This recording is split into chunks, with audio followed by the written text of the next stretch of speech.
le missionnaire. Bretagne. Fille de l'île d'Ars, fille aux coiffes blanches, qui venait près des flots, le beau soir des dimanches, chastement vous nourrir de pieuses douleurs, faisant, vous l'avez dit, une partie de pleurs. Des voyageurs martyrs les sublimes annales, épanchent en amour vos âmes virginales. J'ajoute un doux récit aux actes de la foi.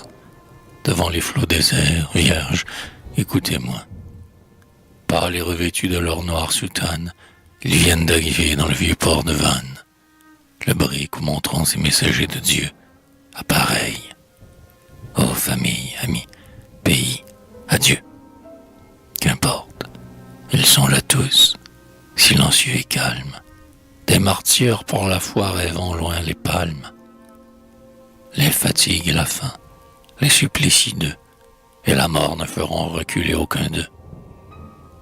Le livre universel de naïve image, quelques outils de fer, à pas pour les sauvages, ou des jouets d'enfants, voilà pour les combats, quelles armes suivront ces paisibles soldats. Le plus jeune des 12, Evan, portait encore, pendant sa ceinture un violon sonore. Bien avant la prêtrise et l'âge régulier, c'était le plus aimé de ces jeux d'écoliers.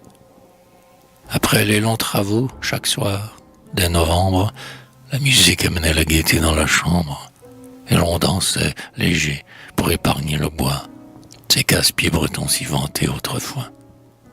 Puis, avril florissant, quand la joyeuse bande volait comme un essaim par les prés, par la lande, barde mélancolique armé de son archet, le solitaire Evan sur la grève marchait, et ses doigts s'animant sur les cordes vibrantes, leur son clair se mêlait aux vagues murmurantes. Mais les jeux sont bien loin, au grand devoir soumis, ils partent, embrassant leurs pareils, leurs amis. Pour la dernière fois, hélas, je vous embrasse.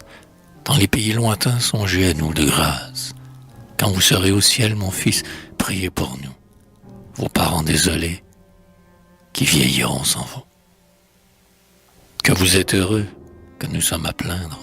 Vous, pour votre salut, vous n'avez rien à craindre. Nous restons sur la terre, et vous allez au ciel. Du ciel versez sur nous une goutte de miel. Quel cœur peut oublier ses amis, sa famille, quand tout amour s'éteint, leur pensée dure et brille. Si la mort nous appelle, ouais, nous en faisons vœu. Notre sang descendra sur vous des mains de Dieu. Adieu donc, chers martyrs. Et les pères, les mères, inondaient les partants de leurs larmes amères. Mais le calme rentra dans ce monde affligé. L'évêque s'avançait suivi de son clergé.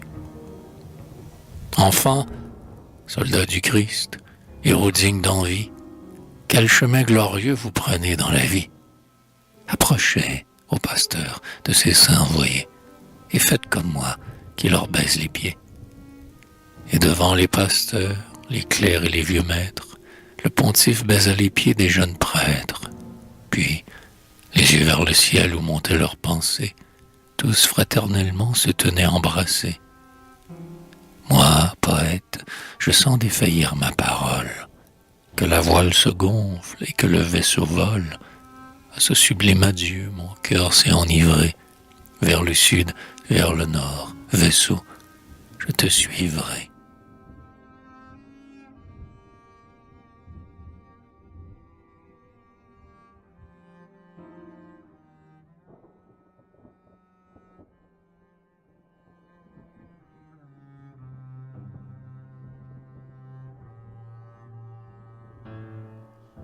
Amérique.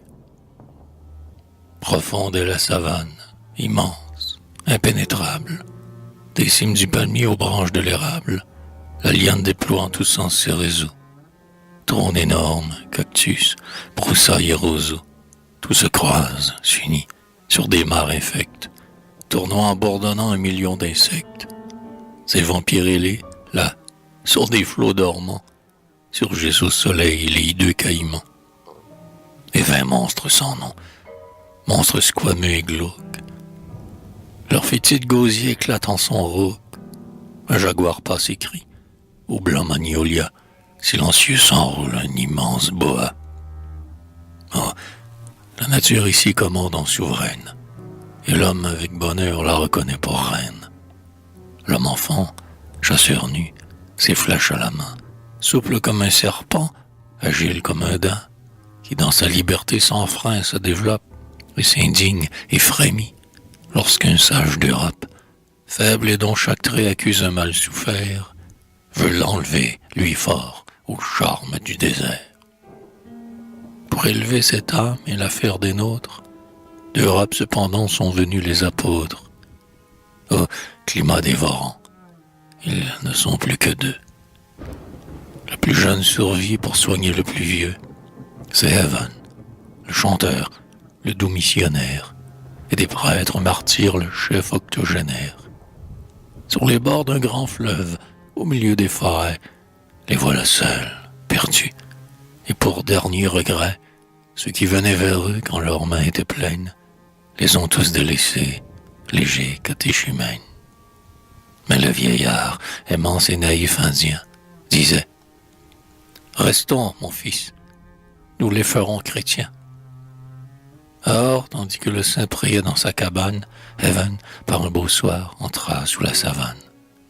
Le violon fidèle, il l'avait à son bras.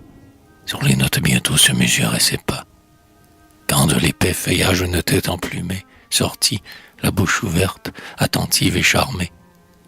Puis d'autres, des vieillards, des femmes, des enfants, et devant le chanteur les voilà tous dansant. Lui, promenant l'archet sur la corde échauffée, reculait, les menant, joyeux, nouvel Orphée, vers l'autel de gazon où, devant le ciel bleu, l'image rayonnait de la mère de Dieu.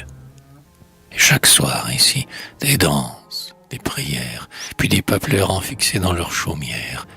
Un temple fut construit, et l'Amphion chrétien, gardons les mythes purs de ce beau monde ancien, et vit naître à ses accords la chapelle bénie, aux divines unités, fille de l'harmonie.